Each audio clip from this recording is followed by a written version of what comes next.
জেলের বাইরে থেকেও, জেলের ভেতরে গিয়ে, জেল থেকে বেরিয়ে এসে বাইরেও, আবার জেলে যারা যাবে তারা সবাই এসব ব্যাপারে একটা নেটওয়ার্ক এবং যোগাযোগ তৈরি। বারবার বলছি, মমতা ব্যানার্জির নেতৃত্বে, অভিষেকের নেতৃত্বে তৃণমূল কংগ্রেস একটা দুর্নীতি তন্ত্র তৈরি করেছে, একটা সিস্টেম, এবং সেখানে সরকারি আমলাদের উচ্চপদস্থ তাদেরকে যোগ করে দিয়েছে, যার ফলে শিক্ষা প্রশাসনের সঙ্গে যারা যুক্ত আছে তাদের এই নেটওয়ার্কটা থাকার ফলে, এবং বাইরে যেমন চিটফান্ডের দালাল ছিল, এজেন্ট ছিল, যারা রাজনৈতিক দলগুলো যারা প্রমোট করছিল নেতারা, তা এরকম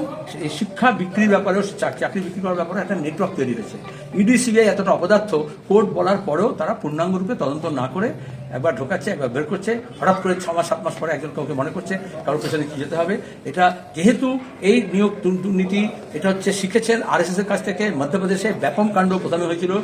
আরএসএস এর নেতৃত্বে বিজেপি সরকার আমলে, তারপর থেকে উত্তরপ্রদেশে, মধ্যপ্রদেশ থেকে ক্রমাগত আমাদের রাজ্য মমতা ব্যানার্জি তৃণমূল